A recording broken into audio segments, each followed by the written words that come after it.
All right. Hello, everybody, and welcome to this very special and heavy air quotes episode of COVID-EODROME, COS's live Twitch stream, less live now, review show. I'm Clint Worthington, senior writer for the site. I also run the Spool. I am Scout Tafoya. I'm a video essayist. You might have seen me on RogerEbert.com or here if you've been watching it all for the last several weeks. This will be our final live edition of COVID-EODROME, at least for the time being. We should say that we had a couple of interesting things planned that we are going to run to get them off of the docket and also to pay the appropriate homage to artists who took time out of their lives to talk to us, but we also appreciate that now is not the time to be making, as little a splash as we are in the middle of a very, very important national referendum on a dozen things. So we'll just tell you what is going to come on after us, and you can certainly choose to stick around and watch those if you'd like to, but we were just we wanted to be sure that people, especially like Josephine Decker, got to have her minute with us and talk about her artwork, which is important no matter what is happening, but still. Right, exactly. So, after we finish our spiel here, you'll get to hear interviews, I think first with Josephine Decker, like you said, the director of Shirley, which just dropped on Hulu, a tremendous film that's sort of a strange psychological biographical drama about Shirley Jackson. We have a great 10 minutes with her talking about that whole process. And then we will also run an interview with Stephen McHattie, the star of Bruce McDonald's Dreamland, sort of returning a collaboration from 2008's Pontypool, which is a very interesting interview if you stick around for that. It's a very unique guy. So yeah, hopefully you stick around for that. And again, we're in unprecedented times. We hope you're all staying safe and careful out there, but also sort of holding truth to power in whatever ways you can and staying aware and staying informed. And once sort of we know where we want to be and sort of what role we want to play in the conversation of like media in general, like we will be coming back in a revised format. It may not be live, but we will definitely be tied more directly to the COS website. Yes, I think ultimately it's a wise decision for us to take a step back as part of regular coverage during this period. I think that there are more important things to discuss in film, as important as talk about film and as important as art can be during times like this. I really don't think that it holds a candle to the importance of the incredible social work going on the streets and on the internet. And I just don't want to, for any longer than we have to, be vying for people's attention during this time for things that don't directly lead to social justice right now. So I wanted to take some time to say it's going to be incredibly important right now to know which media sources and which voices have your best interest at heart. So you have to find people who are going to tell you the unbridled truth at all times about what's happening. Very important to find the people on whatever social media or however you connect to the world through your computer screen, which is how most of us have to do it because we're still terrified of COVID-19. If you are protesting, protest safely, protest smartly.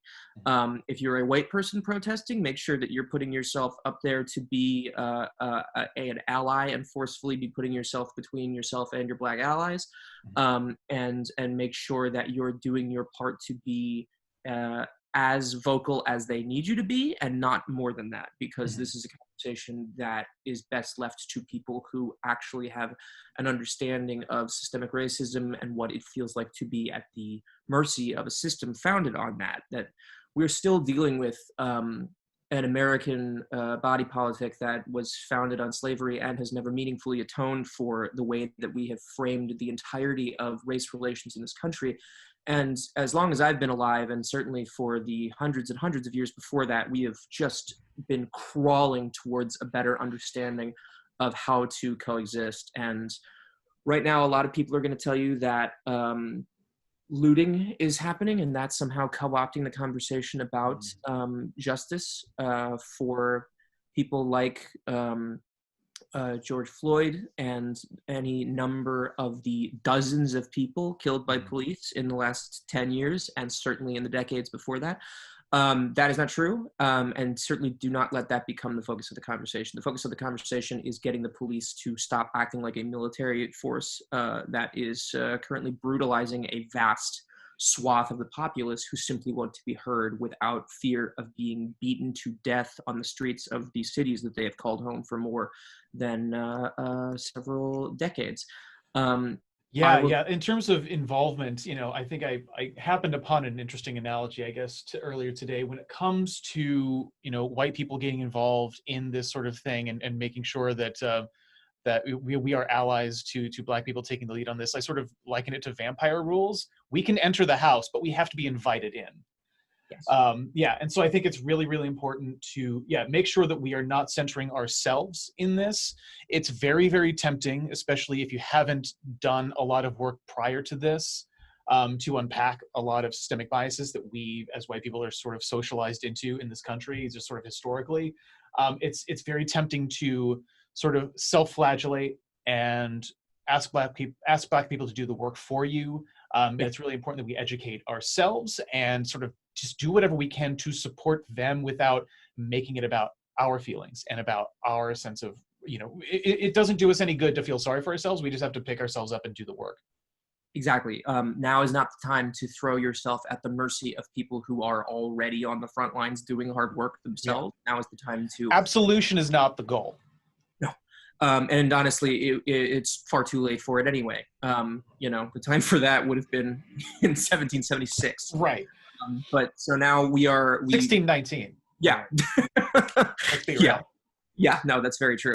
So yes, while it's, obviously it's great to educate yourself and read literature written by Black radicals and Black nationalists and watch movies by Black artists, that is also not the most important thing you could be doing right now. That's maybe one thing you can do if you haven't done it. And it's, I guess the best possible intention for that is to diversify your media diet. But that is not the be all end all. Don't read How to Be an Anti-Racist and think you've got it. No. And furthermore, don't buy Black nationalist literature from Amazon or other owned billionaire corporations that mistreat their workers. Mm-hmm. We have to be aware of the top to bottom systemic injustice of every single aspect of American life, that you cannot...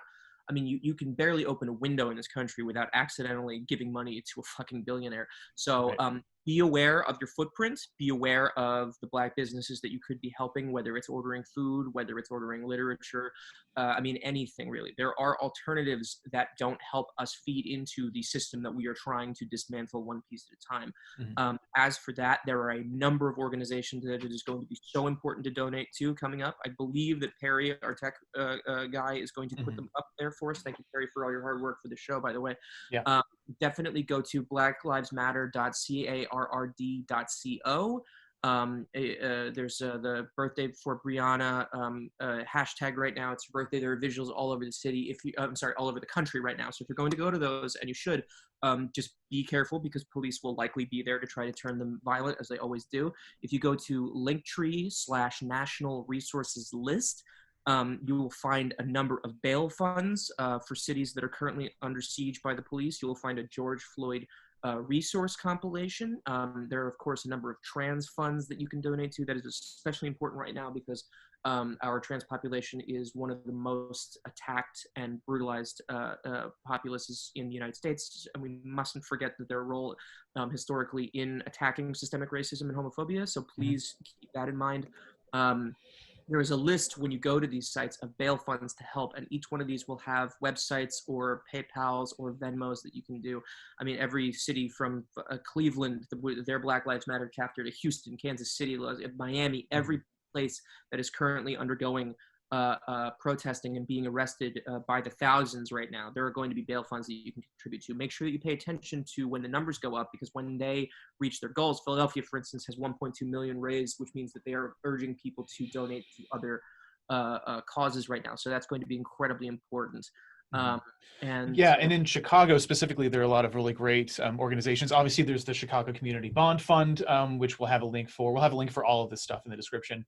But there's also a couple of great Chicago-based, Black and LGBT centered organizations that are great. Brave Space Alliance is a wonderful organization led by Black trans women in the South Side of Chicago, giving resources to LGBTQ youth in that area. And there's also the Chicago Freedom School, which was instrumental last week in housing protesters during that awful first night of curfew when they lifted the bridges in downtown Chicago and turned off the CTA and then said, hey, you've got 30 minutes to clear out.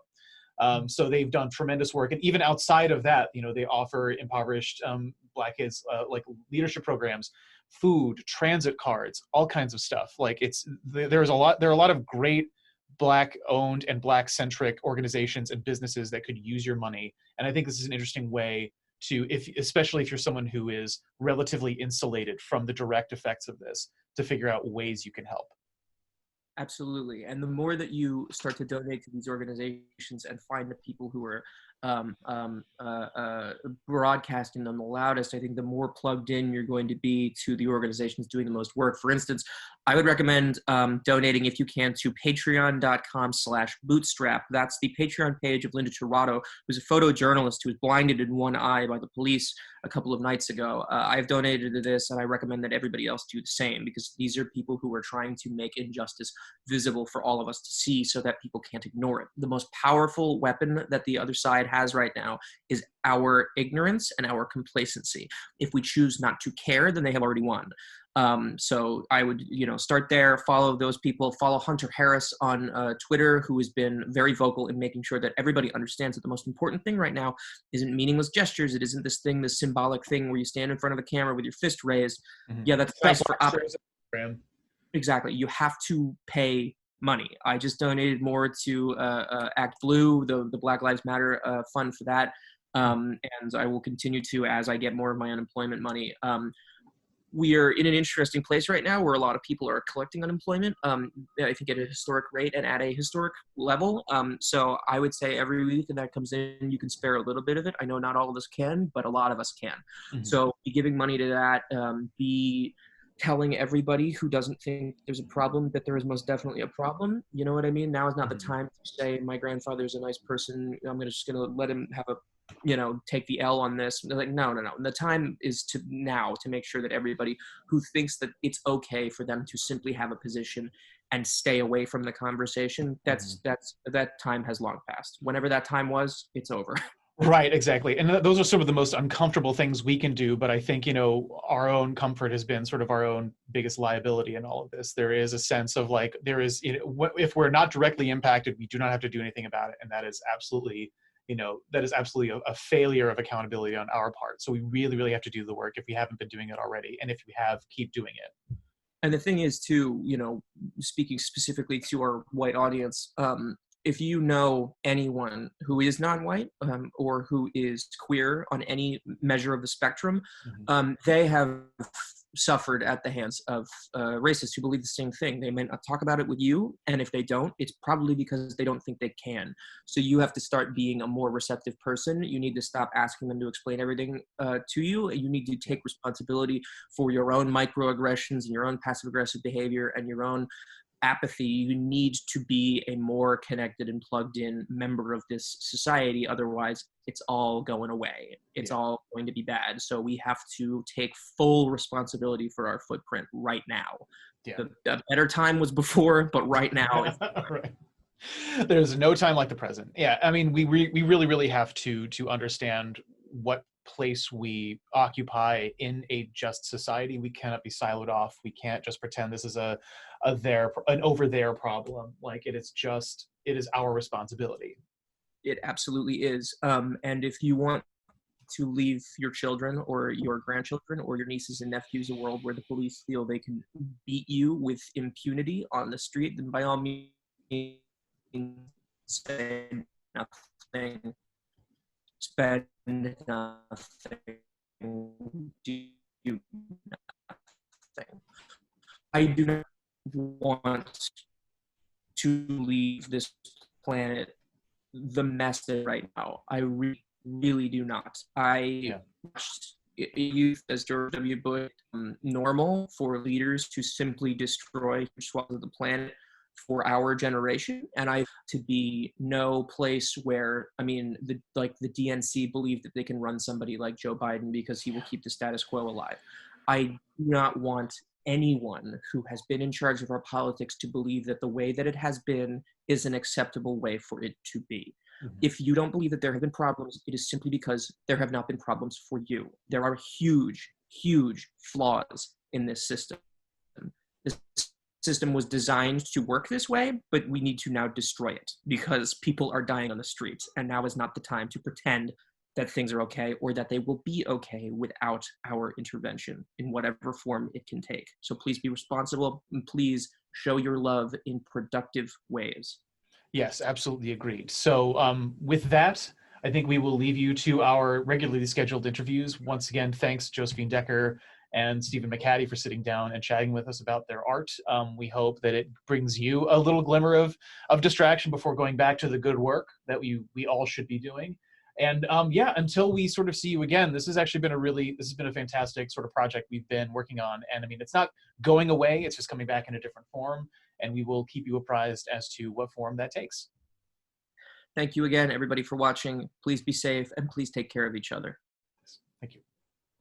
See you. Great. All right. Awesome. Excellent. Well, Josephine, thank you so much for talking to us. It's a real treat to have you here. I know both Scout and I are huge fans of Madeline's Madeline, and we were very much enamored of this. So it's really nice to get to talk to you. I'm grateful. Thanks so much for wanting to talk about our film. I'm pumped that it's coming out. Yeah. Right. I was very sad that I missed it at Sundance, which is increasingly looking like the last physical film festival to ever exist. But I'm very glad I got the chance to talk about it now. So yeah, I just want to get down to brass tacks. Talk to me about the impetus for the story. What was your familiarity with Shirley Jackson before this? What kind of research did you do? That kind of thing. Well, so I got attached. The script already exists when I was attached. It existed, and I pitched on the project to get it. And then, I had done some reading before that to get that job. And then, once I got on the project, I just tried to read as much as I could. And it was a really interesting journey, both through her works and her novels and stories, and also biographies about her. Obviously, the novel Shirley that the film is based on, and just getting to dig into all these aspects of her life and her world. And Sarah, our writer, had done some incredible research digging up letters that Shirley and Stanley had sent to each other. And those also were very helpful and interesting. For sure. So talking through the script then, sort of what attracted you to that story? Sort of what was the angle on it that really drew you to it? Good question. I think that there were so many things about it that I was in love with, because right. She had really done a great job of plunging you into a Shirley story. I mean, she'd done such incredible work sort of balancing, taking you into a journey that felt like Shirley Jackson had written it, even though obviously Sarah Gubbins wrote a story that was placing Shirley Jackson into one of her own stories. And I'm really interested in this way that kind of reality slides into imagination. That's kind of, I think I would say it in all of my work. And that was very much present in this as well. There was kind of this ghost character of Paula. And I was very curious and excited for how that could work in this story, which had such funny dialogue and such well-rounded and precise characters. I mean, Sarah is just a real, I wish I could find a better word than genius for her, but she is a genius and masterful, the mastermind. She's the leprechaun stealing everyone's hair. I don't know. What is the leprechaun? Babies? Yeah. I don't know. It's babies, it's hair. It could be both. It's fine. Yeah. But she knows more than the rest of us, basically. Yeah. Can you talk about designing the world of the film? It's this great sort of cozy house that happens to have all of these skeletons and secrets and stuff. And it just seems like you guys really had a field day putting that together. What was that like? Yeah, well, it was so important that the house was a character in the film. I think partly because in Shirley's stories, the house, Shirley had, I think, an uncle who was an architect, and she just had this very specific way of writing about houses. And also she spent a lot of time in hers. I mean, the journey of our movie takes place over this time when in both real life and in our fiction, Shirley had kind of shut herself into her home for, I think it was almost a year, maybe even more than a year after the lottery. And so the house kind of breathes. She spends a lot of time there. And the way that Shirley writes about houses, they're these kind of almost wicked creatures, sentient beings. And so we needed that house to really feel alive. So we had an incredible, our production designer, Sue Chan, and I remember our set deck, Alex Lind, just went to town. I mean, every inch of that house was covered in Shirley-esque items, you know, and very witchy things. And I think there's like a tray of cicada shells, you know. I was just like, they went to lots of detail to make that place feel alive. That's great. Yeah, I remember writing in my notes about a half hour in, no one told me this was a secret witch movie. And yes. So yeah, talk to me about the performances then, because obviously it's a great showcase for Elizabeth Moss, who is having a killer year in a very strange year. And Michael Stuhlbarg and Odessa Young. Like, what was it like sort of building that ensemble and working with them, and Moss in particular? Well, Lizzie was obviously top of our list to play Shirley. And weirdly, once we got her into her Shirley costumes, they did look uncannily, you know, similar. Yeah. And she went really deep. She listened to a lot of recordings of her voice and did her research and found ways to kind of make Shirley come alive for her before we got together. And then once we started rehearsing, I think we got to dive into Shirley's physicality and playfulness and wickedness. And I think Lizzie just has such a universe available to her, is what makes her such an incredible actor. I think she's such a pleasant and lovely person, and then underneath that is this whole world waiting to emerge. And I think that when that universe like came out of her eyes, it was just very exciting, and she could really conjure up worlds, which is a lot of what our film was doing too. And then, you know, Michael is such a brilliant actor, and I learned so much from him about preparation and rehearsal, and he brought so many wonderful ideas. There's this great scene where he and Shirley are talking at the dinner table, and he kind of dances around the dinner table to get his butter. And it's I think it's one of the best parts of the movie. And he sculpted all that at home. And it was so funny because the props people came out and they were like, where do you want the potatoes and the butter? And I was like, just put them on the table. It's fine. And he was like, no. I need the potatoes here. I have a thing that I'm going to do. The chicken there, and the butter needs to be all the way over there. You know, it was just amazing. And I was so grateful to him for it, because we had so little rehearsal time, and he did so much preparation and brought this genius to that.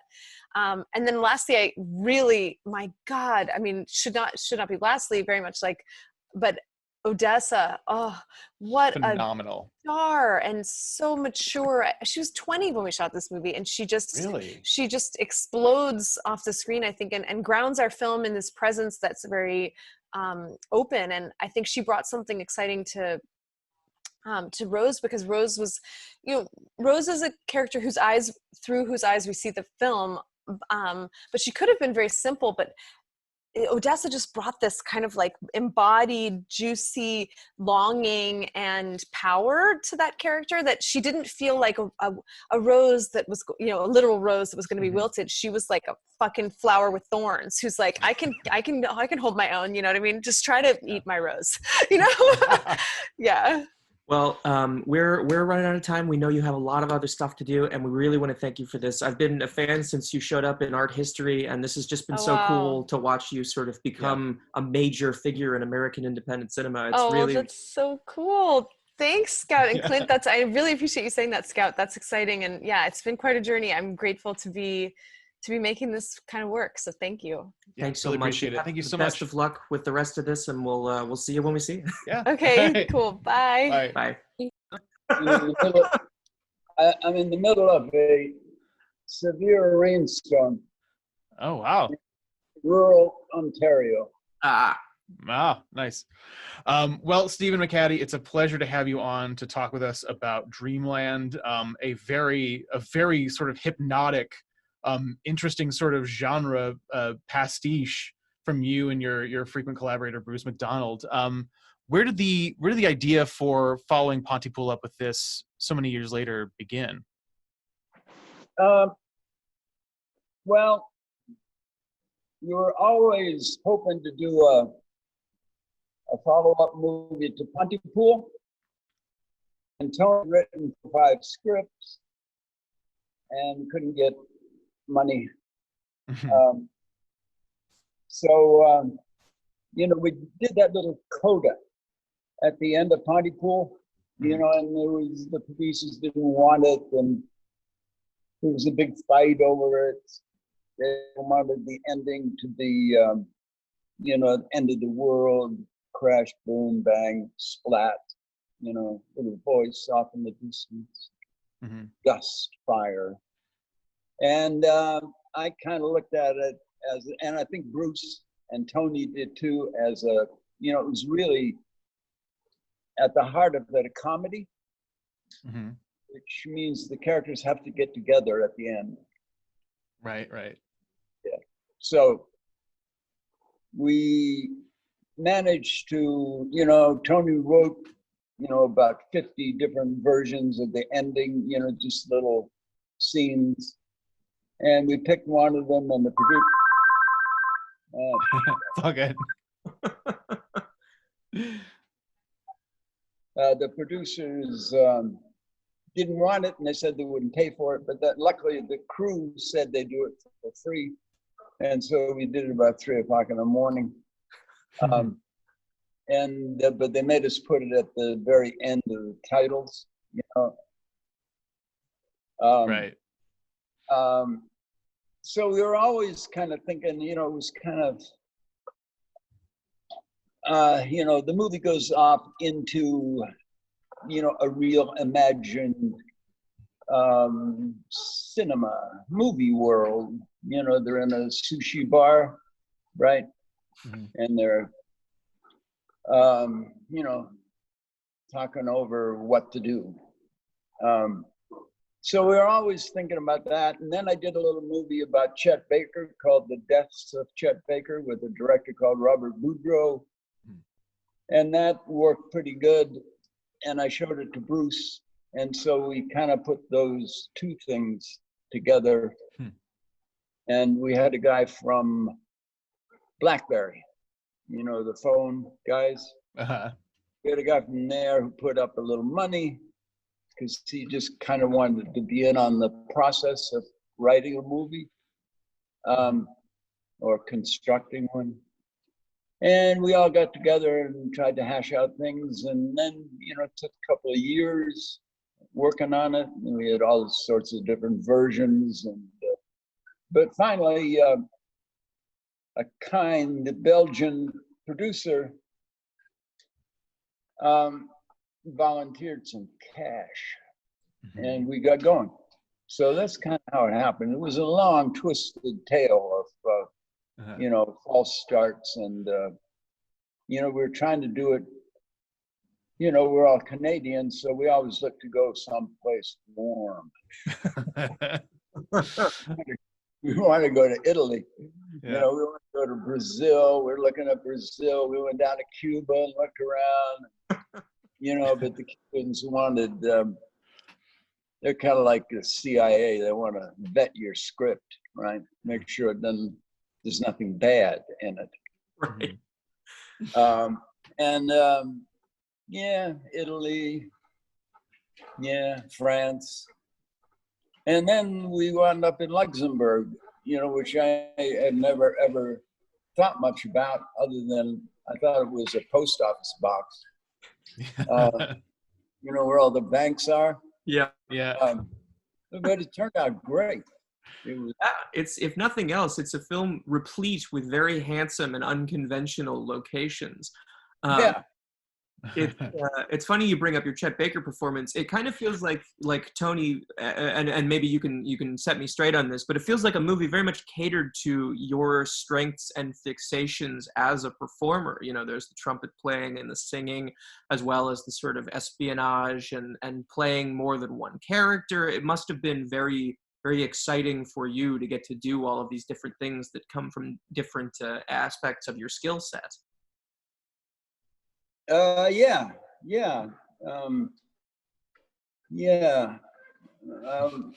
Lisa, my wife, you know, she worked a lot on the script, and she's very good at, you know, kind of organizing the script.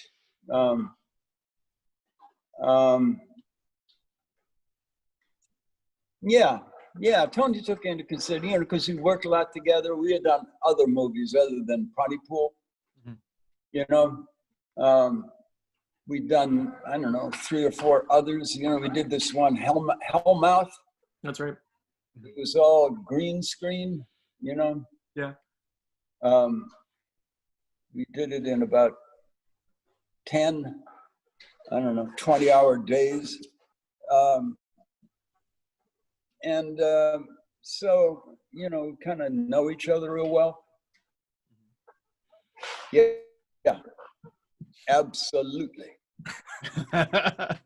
Excellent. So when it came to sort of the practicalities, or even just as a performer, building 2 different characters at the same time who are also, you know, subtextually facets of the same character, what were sort of the challenges there? Well, just that, you know, I tried to make them, you know, to have very specific things, you know, for the characterizations, and, you know, to keep them apart, and, but not to use too many tricks, you know, but just to have them be very similar but different. You know, I was trying to, you know, have them be the same, but obviously immediately in different worlds, you know, because the trumpet player is really in his own bubble. I mean, there's not much that impinges on his life. And the other character is, you know, used to confrontation and, you know, being able to react. Mm-hmm. Yeah, they both seem like characters who are very much professionals of their craft, that are surrounded by people who do not necessarily respect that level of craft they put in. Yeah, that's right.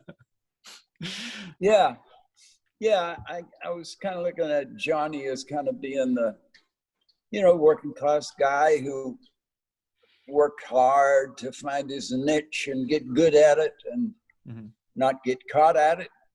And, you know, like, you know, a lot of guys I've known who do peculiar things, they have these very strict guidelines that, no, I do that horrible thing, but I wouldn't do that. You know, I wouldn't even think about it, you know?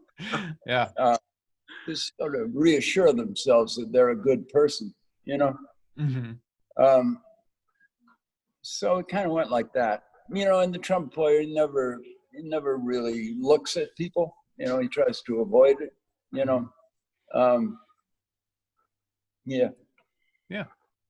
The first thing that I remember, sort of going back chronologically, seeing you in, Stephen, was a movie called... You were a baby? Yes. I was born about 15 days ago. Yes. But you were in a movie that I liked from the late 70s called Tomorrow Never Comes, directed by Peter Collinson with Oliver Reed. Yeah. I was. I wonder, you know, you're somebody who's found himself acting opposite a lot of the sort of, you know, mammoths of screen acting, and you've sort of maintained this very, very specific and kind of beautiful style to your performance in a way that helps you hold your own, whether you're acting against Henry Rollins in like full character mode or Oliver Reed. I wonder. Yeah, I remember Oliver Reed. We had a little party. You know, it was in the middle of the whole French deal going on at the time. And, you know, the French wouldn't talk to you. So it was really weird being in Montreal, you know. And Oliver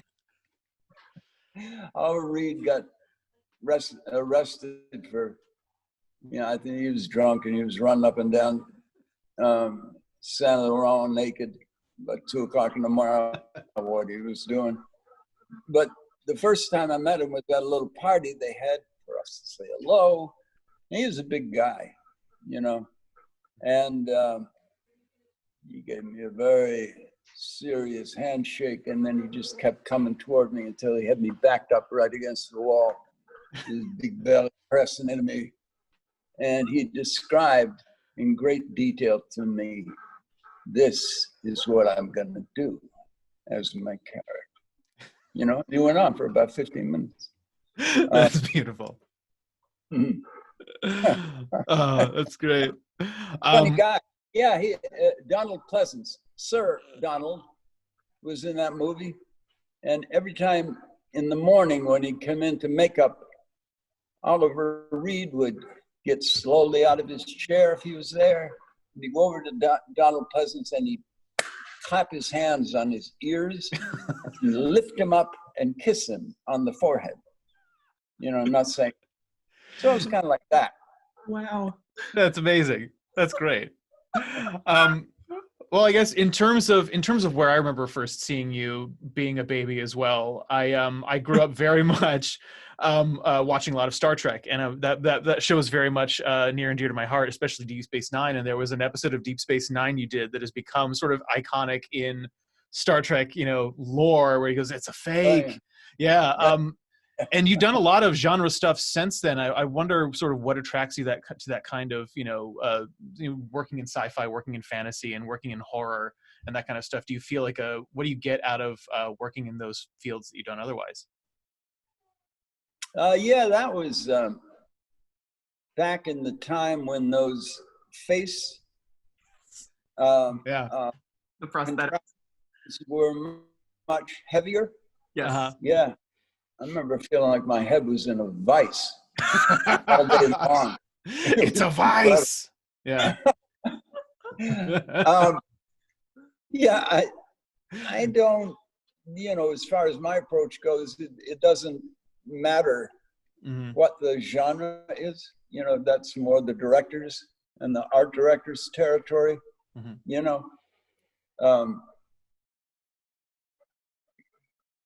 That's about all.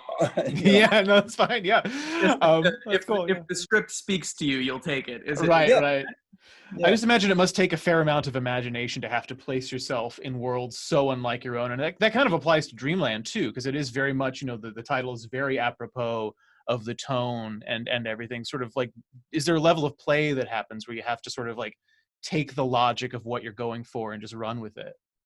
Yeah, well, it's mostly what goes on between the characters. The rest is, not anything that I have a hand in.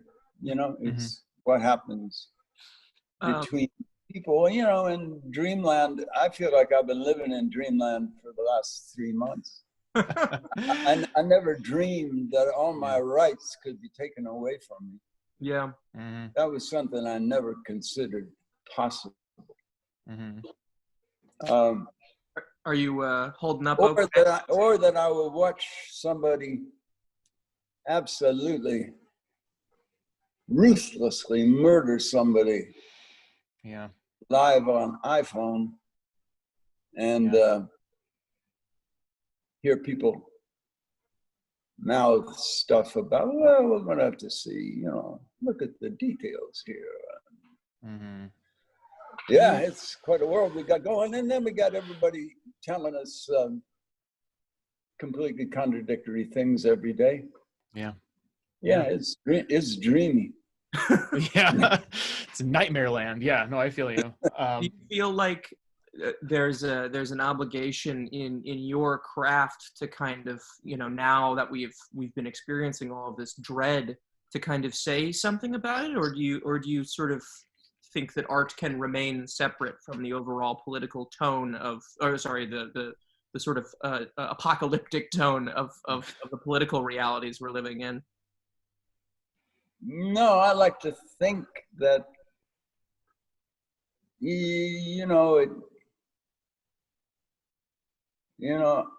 I grew up working class. I feel like, if I have any strengths as an actor, it's from my experience, So yeah, I like to feel like I'm in the world in the same way everybody else is, And absolutely. Yeah, so yeah, I like to think that my awareness of what's going on helps me, you know. I don't try to, or I try not to, you know, I know a lot of people, you know, oh, do this, do that, you know. You know, it's kind of upsetting. Yeah. How, you know, people talking stupidly about things they know nothing about. Yeah, I can get behind that. But there is an element in Dreamland, I suppose, of sort of redemptiveness too, because I mean, the hitman especially is kind of breaking good in a way where there is this sort of line that he's going for, and there's this redemptive arc for that. Yeah. What were you sort of thinking about in terms of like bringing that character towards sort of a greater sense of grace by the end?